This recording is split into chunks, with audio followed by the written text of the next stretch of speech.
sort of superstition for Bruno to come in, and it worked. Okay, so okay, we've started with Bruno. He's like the big signing of the summer. How pleased you get that across the line, and where's he going to fit in? I think it's a massive signing. I think it fits like a glove as well. A signing that we haven't made in a long time, a champion signing, if you will. And he is not only brought in to, I think, make us more threatening in attack, but also take the load off some players who played way too many minutes last season, i.e. Declan Rice. The actual introduction of Bruno, I think, has sort of been a little bit overlooked because of the disappointment from Vinny Jr. But when you really think about a player like Bruno coming into the champions, that almost, I wouldn't say guarantees the retention of the title, but that puts us in the driver's There's the first clip. No, that was a silly comment. That was a silly comment. That was a silly comment. Where does he actually fit into that midfield? Well, I think you play him and Dec, deep line, and then you've got space for a 10 in there, which is either Eze or Odegaard, or we might bring another one in. But him and Dec in that pivot is, for me, the best pivot in Europe.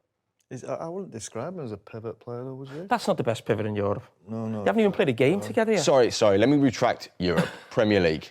That's what That's what I meant, sorry. Scholes, listen, I just want to bring Scholes in, and the reason being is, I think that Newcastle team that Eddie Howe built was fantastic, and we'll get to that, and it's obviously breaking up. And when I used to watch Newcastle, I was always more of a Tonali sort of fan than Guimarães. Thought Guimarães was a really good player, but Tonali, for me, had a bit more energy and pace. But the Newcastle fans absolutely adored Guimarães, and they watch him every week. Scholes, I wanted to ask you about Guimarães, your feeling of him. That's obviously your role, and probably a similar sort of player, getting on the ball, trying to dictate things in midfield. Yeah, I'm not struggling to see where it fits. I understand with the Declan Rice one next to him.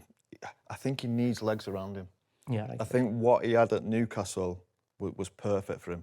You think of Joe Linton, you think of Tonali.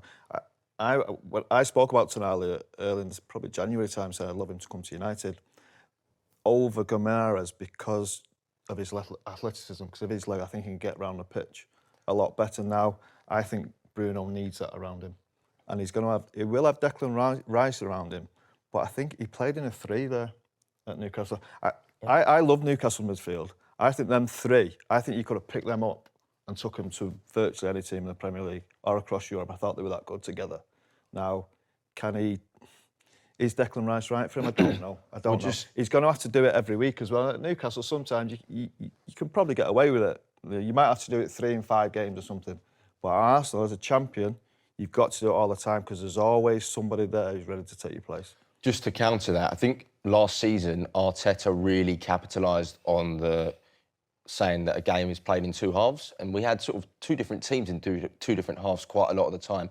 So one half might be Rice, Bruno, Eze, and then he might switch it a little bit more defensively, a bit more energy in midfield, like Lewis Skelly or someone along them lines. I think what Bruno will do, he'll progress the game more than a Zubimendi or a Declan Rice. I think he's one who will be looking forward, he'll be trying to break lines, he will score. He should score up to 10 goals, really, for Arsenal. I think Arsenal really missed that this year. I don't think Declan Rice makes your team play good football. I don't think Zubimendi does. I think, as you said, they are them pivots and they're good at that. But I think Bruno Guimarães will make you better on the ball. Yeah, I agree.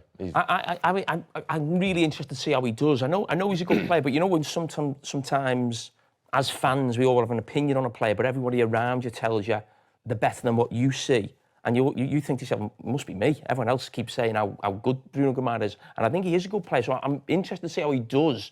Because I'm a bit like, still want to see a little bit more. I worry about his energy around the pitch. I think he's a good player. But I just wanted